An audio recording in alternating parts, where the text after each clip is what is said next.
Hey guys, kembali lagi di podcast Online Seller Daily Life. Kali ini gue mau ceritain tentang sebuah aspek yang menurut gue gak bisa dipungkiri masih berkaitan dalam kehidupan gue, yaitu tentang aspek kerohanian.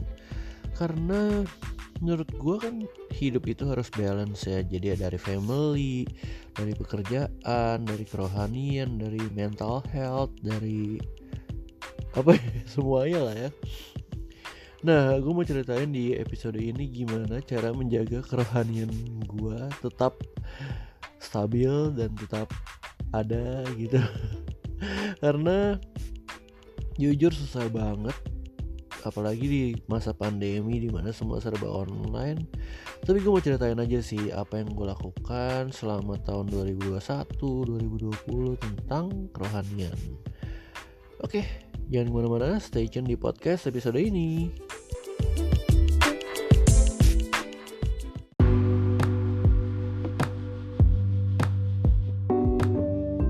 Oke, kerohanian atau spiritualitas memang tidak bisa lepas dari kehidupan gue. Karena ketika gue baru lahir aja, KTP gue udah langsung Kristen.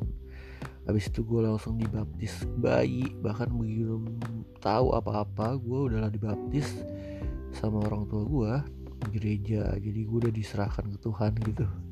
Nah, habis itu dari sejak SMP, SMA, kuliah, sampai lulus kuliah pun gue rajin banget pelayanan di gereja, jadi pengurus, jadi pemusik, jadi desainer. Bahkan gue kerja di gereja 3 tahun sebagai desainer grafis.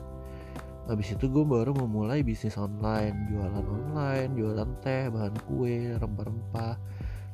Itu di tahun 2015. Jadi aspek kerohanian atau spiritualitas ini gak bisa lepas dari hidup gue.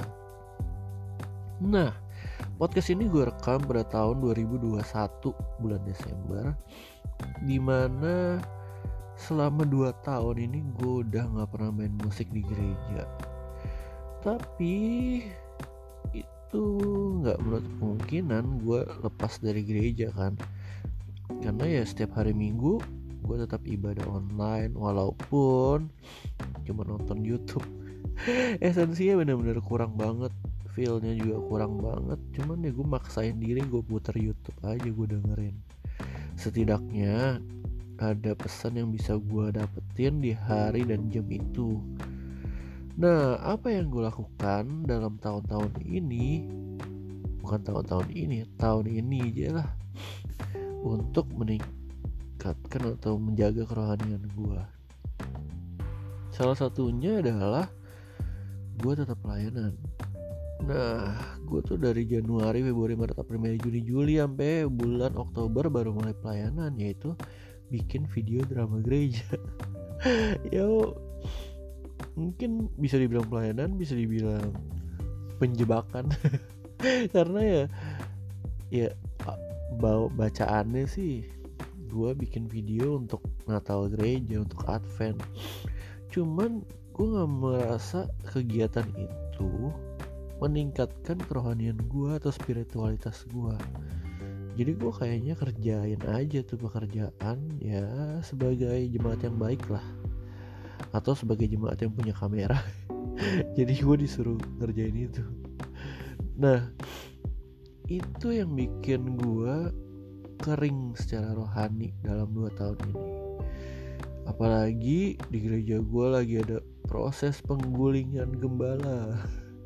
Jadi kayak gimana ya, anggapannya gembala itu kan yang memimpin sebuah gereja.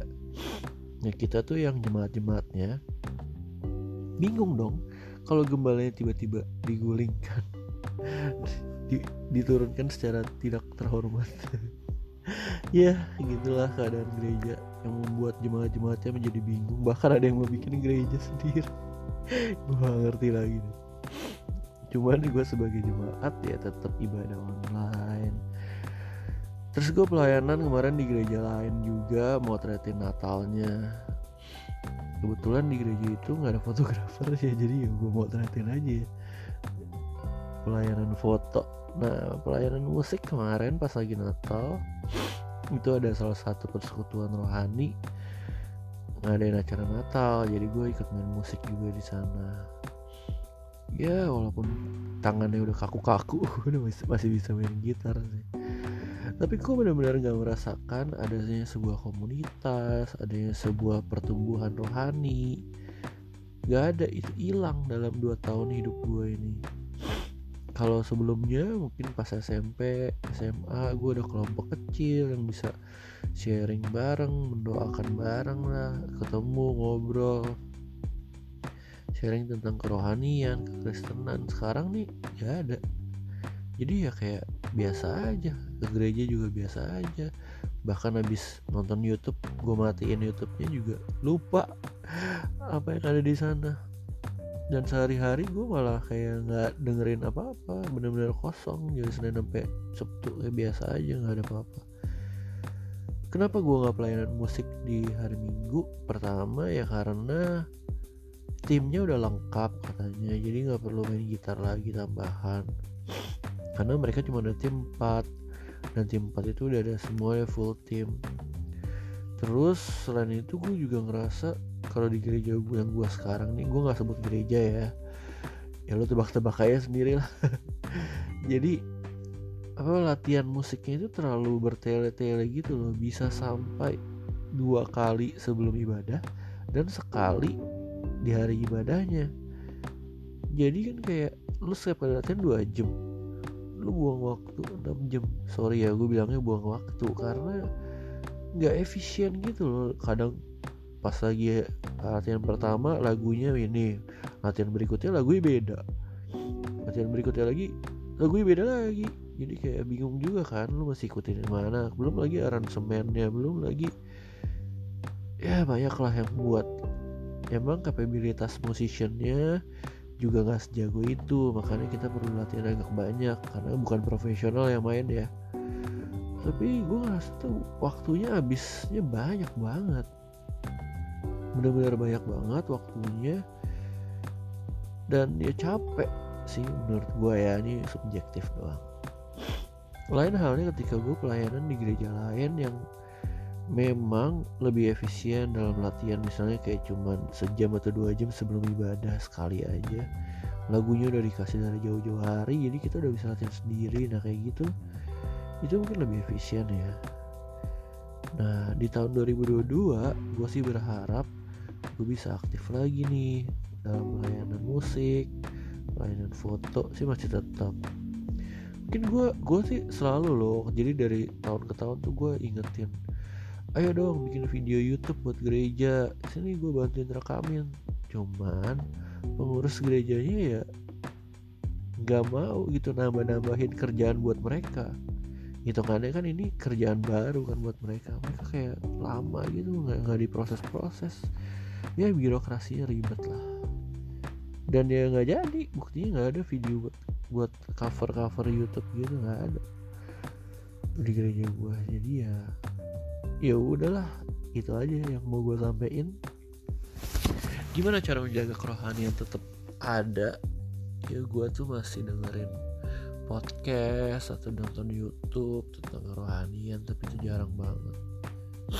Dan untuk komunitas gue juga masih nyari. Terus gue udah mau cobain, karena ada gerejanya pecah kan, ada yang bikin gereja baru, musisiannya beberapa ditarik ke sana, jadi gue jadi pemain cabutan gantiin mereka di gereja gue. Ya semoga tahun 2022 lebih baik lagi buat kita semua. Oke, itu aja mau gue ceritain tentang kerohanian seorang online seller di tahun 2021. Thank you banget buat yang masih setia dengerin podcast Online Seller Daily Life. Masih bersama gue dengan Michael Kristiawan. Jangan lupa follow Instagram gue di @_hellomichael. Have a nice day, bye bye.